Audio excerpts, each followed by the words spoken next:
ಬೆಳಗಿನ ಬೆಳಕು. ಅರಣ್ಯಕಾಂಡ 15ನೇ ಅಧ್ಯಾಯ. ಅರ್ಪಣೆಗಳು.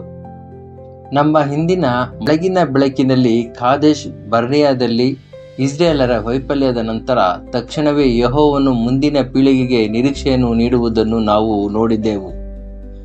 ನಂಬಿಕೆಯಿಲ್ಲದ ಪೀಳಿಗೆಯು ಅರಣ್ಯದಲ್ಲಿ ನಶಿಸಿ ಹೋದರೂ ಅವರ ಮಕ್ಕಳು ಖಂಡಿತವಾಗಿಯೂ ವಾಗ್ದಾನದ ನಾಡನ್ನು ಪ್ರವೇಶಿಸುವರು ಎಂದು ಆತನು ಅವರಿಗೆ ಭರವಸೆ ನೀಡಿದನು ಮತ್ತು ಅವರು ಅಲ್ಲಿ ನೆಲೆಸಿದ ನಂತರ ನಡೆಯಬೇಕಾದ ಆರಾಧನೆಯ ಕುರಿತು ಸೂಚನೆಗಳನ್ನು ನೀಡಲು ಪ್ರಾರಂಭಿಸಿದನು.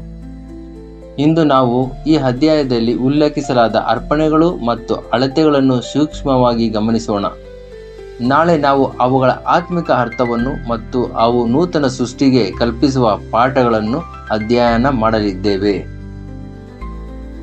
ಇಸ್ರಾಯೇಲರು ಆ ನಾಡನ್ನು ಪ್ರವೇಶಿಸಿ ಆತನ ಮುಂದೆ ಅರ್ಪಣೆಗಳನ್ನು ಸಲ್ಲಿಸುವಾಗಲೆಲ್ಲ ಪ್ರಾಣಿಯ ಬಲಿಯ ಜೊತೆಗೆ ಕೆಲವು ಹೆಚ್ಚುವರಿ ಅರ್ಪಣೆಗಳನ್ನು ತರಬೇಕೆಂದು ಯೆಹೋವನು ಮೋಶೆಗೆ ಸೂಚಿಸಿದನು. ಅರ್ಪಣೆಯನ್ನು ಸರ್ವಾಂಗ ಹೋಮವಾಗಿ, ಹರಕೆಯ ತೀರ್ಮಾನಕ್ಕಾಗಿ, ಸ್ವಚ್ಛಾರ್ಪಣೆಯಾಗಿ ಅಥವಾ ನಿಗದಿತ ಹಬ್ಬದ ಅರ್ಪಣೆಗಳಲ್ಲಿ ಒಂದಾಗಿ ಸಲ್ಲಿಸಿದರೂ ಈ ಸೂಚನೆಗಳು ಅನ್ವಯಿಸುತ್ತಿದ್ದವು. ಈ ಅಧ್ಯಾಯವು 3 ಮುಖ್ಯ ಪ್ರಾಣಿ ಅರ್ಪಣೆಗಳನ್ನು ಉಲ್ಲೇಖಿಸುತ್ತದೆ. ಮೊದಲನೆಯದು ಕುರಿಮರಿ, ಎರಡನೆಯದು ಟಗರು, ಮೂರನೆಯದು ಎಳೆಗೂಳಿ. ಪ್ರತಿಯೊಂದು ಪ್ರಾಣಿಯ ಜೊತೆಗೂ ಆಲಿವ್ ಎಣ್ಣೆಯನ್ನು ಬೆರೆಸಿದ ಸಣ್ಣ ಬೆಜ್ಜೆಯ ಹಿಟ್ಟಿನ ಧಾನ್ಯಾರ್ಪಣೆ ಮತ್ತು ದ್ರಾಕ್ಷಾರಸದ ಪಾನಾರ್ಪಣೆ ಇರಬೇಕಾಗಿತ್ತು. ಮತ್ತು ಇಲ್ಲಿ ನಾವು ಒಂದು ಸುಂದರವಾದ ಕ್ರಮವನ್ನು ನೋಡುತ್ತೇವೆ. ಪ್ರಾಣಿಯು ದೊಡ್ಡದಾಗಿದ್ದಷ್ಟು ಅವರೊಂದಿಗೆ ತರಬೇಕಾದ ಧಾನ್ಯಾರ್ಪಣೆ ಮತ್ತು ಪಾನಾರ್ಪಣೆಯು ಪ್ರಮಾಣವು ದೊಡ್ಡದಾಗಿರಬೇಕಾಗಿತ್ತು. ಒಂದು ಕುರಿಮರಿಗಾಗಿ ಆರಾಧಕನು ಈಫದ 10ನೇ ಭಾಗದಷ್ಟು ಸಣ್ಣ ಬೆಜ್ಜೆಯ ಹಿಟ್ಟನ್ನು 1/4 ಹಿನ್ ಆಲಿವ್ ಎಣ್ಣೆಯೊಂದಿಗೆ ಬೆರೆಸಿ ಅದರ ಜೊತೆಗೆ 1/4 ಹಿನ್ ದ್ರಾಕ್ಷಾರಸದ ಪಾನಾರ್ಪಣೆಯನ್ನು ತರಬೇಕಾಗಿತ್ತು. ಟಗರು ಅದರ ಜೊತೆಗಿನ ಅರ್ಪಣೆಯೂ ಹೆಚ್ಚಾಯಿತು. ಆರಾಧಕನು 2 ಈಫದ 10ನೇ 2 ಭಾಗದಷ್ಟು ಸಣ್ಣ ಬೆಜ್ಜೆಯ ಹಿಟ್ಟನ್ನು 1/3 ಭಾಗದಷ್ಟು ಆಲಿವ್ ಎಣ್ಣೆಯೊಂದಿಗೆ ಬೆರೆಸಿ ಅದರ ಜೊತೆಗೆ 1/3 ಭಾಗದಷ್ಟು ಹಿನ್ ದ್ರಾಕ್ಷಾರಸದ ಪಾನಾರ್ಪಣೆಯನ್ನು ತರಬೇಕಾಗಿತ್ತು. ಮತ್ತು ಎಳೆಯ ಗೂಳಿಗಾಗಿ ಈ ಅಧ್ಯಾಯದಲ್ಲಿ ಉಲ್ಲೇಖಿಸಲಾದ ಅತಿ ದೊಡ್ಡ ಬಲಿ, ಅದರ ಜೊತೆಗಿನ ಅರ್ಪಣೆಯು ಮತ್ತೊಮ್ಮೆ ಹೆಚ್ಚಾಯಿತು. ಆರಾಧಕನು 3 ಈಫದ 10ನೇ 3 ಭಾಗದಷ್ಟು ಸಣ್ಣ ಬೆಜ್ಜೆಯ ಹಿಟ್ಟನ್ನು 1/2 ಹಿನ್ ಆಲಿವ್ ಎಣ್ಣೆಯೊಂದಿಗೆ ಬೆರೆಸಿ ಅದರ ಜೊತೆಗೆ 1/2 ಹಿನ್ ದ್ರಾಕ್ಷಾರಸದ ಪಾನಾರ್ಪಣೆಯನ್ನು ತರಬೇಕಾಗಿತ್ತು. ಹೀಗೆ ಅಳತೆಗಳು ಯಾವಾಗಲೂ ಅರ್ಪಿಸಲಾಗುವ ಪ್ರಾಣಿಯ ಗಾತ್ರಕ್ಕೆ ಅನುಗುಣವಾಗಿ ಹೆಚ್ಚಾಗುತ್ತಿದ್ದವು. ಈ ಅಧ್ಯಾಯವು 3 ಪ್ರಮುಖ ಅಳತೆಯ ಮಾನದಂಡಗಳನ್ನು ಪರಿಚಯಿಸುತ್ತದೆ ಮತ್ತು ಪ್ರತಿಯೊಂದನ್ನು ಅರ್ಥ ಮಾಡಿಕೊಳ್ಳಲು ಇದು ನಮಗೆ ಸಹಾಯ ಮಾಡುತ್ತದೆ. ಮೊದಲನೆಯದು ಏಫಾ. ಈಫಾ ಎಂಬುದು ಪ್ರಮಾಣಿತ ಅಳತೆಯಾಗಿತ್ತು. ಧಾನ್ಯ ಮತ್ತು ಹಿಟ್ಟಿಗಾಗಿ ಬಳಸಲಾಗುತ್ತಿದ್ದ ಹೆಬ್ರೂ ಶುಲ್ಕ ಅಳತೆ ಎಂದರೆ ಏಫಾ ಮತ್ತು ಇದರ ಅಂದಾಜು ಸಾಮರ್ಥ್ಯವು ಸುಮಾರು 22 ಲೀಟರ್ ಆಗಿತ್ತು. ಏಫಾವನ್ನು ಸಣ್ಣ ಭಾಗಗಳಾಗಿ ವಿಂಗಡಿಸಲಾಗಿತ್ತು ಏಕೆಂದರೆ ವಿಮೋಚನಾ ಖಂಡದಲ್ಲಿ 1 ಹೋಮೆರ್ ಎಂಬುದು ಏಫಾದ 10ನೇ ಭಾಗ ಎಂದು ಗ್ರಂಥವು ವಿವರಿಸುತ್ತದೆ. ಆದುದರಿಂದ 1 ಏಫಾ 10 ಹೋಮೆರ್ಗಳನ್ನು ಒಳಗೊಂಡಿತ್ತು. ಅರಣ್ಯಕಾಂಡ 15ರಲ್ಲಿ ಹೋಮರ್ ಬಗ್ಗೆ ನೇರವಾಗಿ ಉಲ್ಲೇಖಿಸುತ್ತಿದ್ದರೂ ಅಳತೆಗಳನ್ನು ಅರ್ಥ ಮಾಡಿಕೊಳ್ಳಲು ಇದು ನಮಗೆ ಸಹಾಯ ಮಾಡುತ್ತದೆ ಏಕೆಂದರೆ ಧಾನ್ಯದ ಅರ್ಪಣೆಗಳನ್ನು ಏಫದ ಭಾಗಗಳಾಗಿ ವ್ಯಕ್ತಪಡಿಸಲಾಗಿದೆ. ಎರಡನೆಯ ಅಳತೆ ಎಂದರೆ ಹಿನ್. ಹಿನ್ ಎಂಬುದು ಎಣ್ಣೆ ಮತ್ತು ದ್ರಾಕ್ಷಾರಸಕ್ಕಾಗಿ ಬಳಸಲಾಗುತ್ತಿದ್ದ ಪ್ರಮಾಣಿತ ಹೆಬ್ರೂ ದ್ರವ್ಯ ಅಳತೆಯಾಗಿತ್ತು ಮತ್ತು 1 ಹಿನ್ ಎಂದರೆ ಸುಮಾರು 3/4 ಅಂದರೆ 3.75 ಲೀಟರ್ ಆಗಿತ್ತು.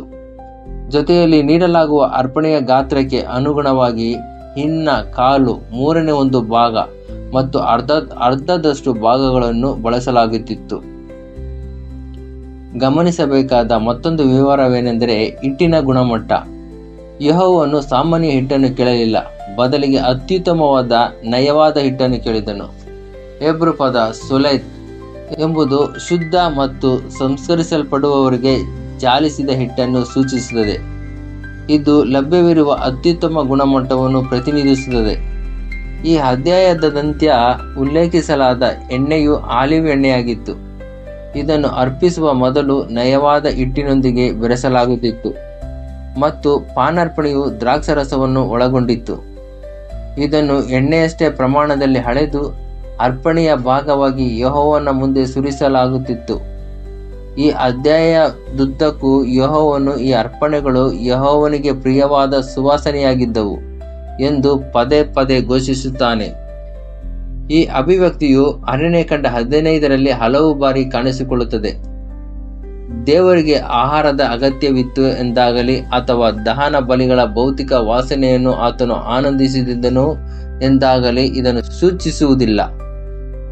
ಬದಲಿಗೆ ಆತನ ಆಜ್ಞೆಯಂತೆ ಸಲ್ಲಿಸಲಾದ ಆರಾಧನೆಯು ಆತನಿಂದ ಸ್ವೀಕರಿಸಲ್ಪಟ್ಟಿತ್ತು ಮತ್ತು ಆತನಿಗೆ ಪ್ರಸನ್ನವಾಯಿತು ಎಂಬುದನ್ನು ಇದು ತೋರಿಸುತ್ತದೆ. ಅದೇ ಸೂಚನೆಗಳು ದೇಶೀಯ ಇಸ್ರೇಲರಿಗೆ ಮಾತ್ರವಲ್ಲದೆ ಅವರ ಮಧ್ಯ ವಾಸಿಸುತ್ತಿದ್ದ ವಿದೇಶಿಯರಿಗೂ ಅನ್ವಯಿಸುತ್ತದೆ ಎಂದು ಯೆಹೋವನು ಘೋಷಿಸಿದನು. ಆರಾಧನೆಯಲ್ಲಿ ಆತನನ್ನು ಸಮೀಪಿಸುವ ಪ್ರತಿಯೊಬ್ಬರಿಗೂ ಒಂದು ನಿಯಮ ಮತ್ತು ಒಂದೇ ಶಾಸನ ಇರಬೇಕಿತ್ತು. ನಂತರ ಈ ಭಾಗದ ಕೊನೆಯಲ್ಲಿ ಇಸ್ರೇಲರು ಕಾನಾನ್ ದೇಶವನ್ನು ಪ್ರವೇಶಿಸಿದ ನಂತರ ಸಲ್ಲಿಸಬೇಕಾದ ಇನ್ನೊಂದು ಅರ್ಪಣೆಯನ್ನು ಯೆಹೋವನು ಪರಿಚಯಿಸಿದನು. ಅವರು ಆ ದೇಶದ ಧಾನ್ಯದಿಂದ ರೊಟ್ಟಿಯನ್ನು ತಯಾರಿಸಿದಾಗಲೆಲ್ಲ ತಾವೇ ಅನುಭವಿಸುವ ಮೊದಲು ತಮ್ಮ ನಾದಿದ ಹಿಟ್ಟಿನ ಮೊದಲ ಭಾಗವನ್ನು ಯೆಹೋವನಿಗೆ ಸಮರ್ಪಣೆಯಾಗಿ ನೀಡಬೇಕಾಗಿತ್ತು. ಧಾನ್ಯ ಮತ್ತು ಪಾನಾರ್ಪಣೆಗಳಂತೆ ಈ ಅರ್ಪಣೆಗೆ ಯಾವುದೇ ನಿರ್ದಿಷ್ಟ ಪ್ರಮಾಣವನ್ನು ನೀಡಲಾಗಿರಲಿಲ್ಲ. ನಿಖರವಾದ ಅಳತೆಯ ಮೇಲೆ ಒತ್ತು ಇರಲಿಲ್ಲ. ಬದಲಿಗೆ ಪ್ರತಿಯೊಂದು ಹಿಟ್ಟಿನ ಮೊದಲ ಭಾಗವನ್ನು ತಾವೇ ಅನುಭವಿಸುವ ಮೊದಲು ಯೆಹೋವನಿಗೆ ಅರ್ಪಿಸುವುದರ ಮೇಲಿತ್ತು.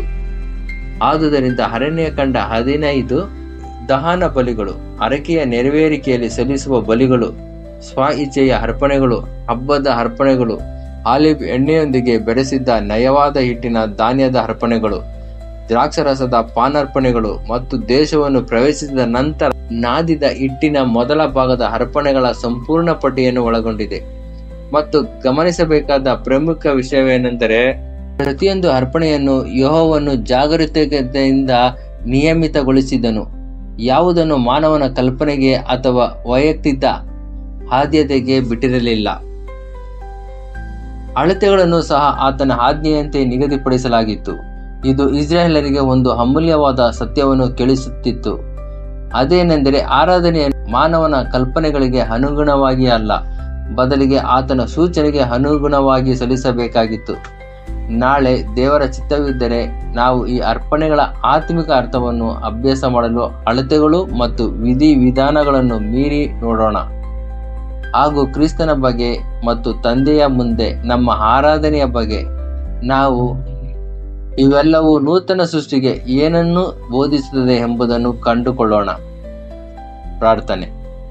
ಓ ಯೆಹೋವನೇ, ನಮ್ಮ ದೇವರೇ, ಸ್ವಲ್ಪ ಹಿಟ್ಟು ಮತ್ತು ಎಣ್ಣೆಯ ಅಳತೆಯೂ ಸಹ ನಿನ್ನ ಸ್ವಂತ ಆಜ್ಞೆಯಿಂದ ನಿಯಮಿಸಲ್ಪಟ್ಟಿದೆ ಎಂಬುದನ್ನು ನಾವು ಕಾಣುತ್ತೇವೆ. ನಿನ್ನ ಆರಾಧನೆಯಲ್ಲಿ ಯಾವುದನ್ನು ಮಾನವನ ಕಲ್ಪನೆಗೆ ಅಥವಾ ವೈಯಕ್ತಿಕ ಆದ್ಯತೆಗೆ ಬಿಟ್ಟಿರಲಿಲ್ಲ. ನಮ್ಮ ಸ್ವಂತ ಕಲ್ಪನೆಗಳಿಗೆ ಅನುಗುಣವಾಗಿ ಅಲ್ಲ, ನಿನ್ನ ಸೂಚನೆಗೆ ಅನುಗುಣವಾಗಿ ನಿನ್ನನ್ನು ಆರಾಧಿಸುವುದನ್ನು ನಮಗೆ ಕಲಿಸಿಕೊಡು. ಯಜ್ಞದ ಶ್ರೇಷ್ಠತೆಯೊಂದಿಗೆ ಅರ್ಪಣೆಗಳು ಬೆಳೆದಂತೆ ನಿನ್ನ ಕೃಪೆಯೊಂದಿಗೆ ನಮ್ಮ ಭಕ್ತಿಯೂ ಬೆಳೆಯಲಿ ಮತ್ತು ನಾವು ಯಾವಾಗಲೂ ನಿನಗೆ ಅತ್ಯುತ್ತಮವಾದುದನ್ನು, ಶುದ್ಧವಾದುದನ್ನು ಮತ್ತು ಪ್ರಥಮವಾದುದನ್ನು ತರುವಂತಾಗಲಿ. ಏಕೆಂದರೆ ನೀನು ನಮ್ಮ ಅತ್ಯುತ್ತಮವಾದುದಕ್ಕೆ ಯೋಗ್ಯನಾಗಿದ್ದೀಯೆ. ಪರಿಶುದ್ಧತೆಯ ಸೌಂದರ್ಯದಲ್ಲಿ ಯೆಹೋವನನ್ನು ಆರಾಧಿಸಿರಿ. ಕೀರ್ತನೆ 96:9.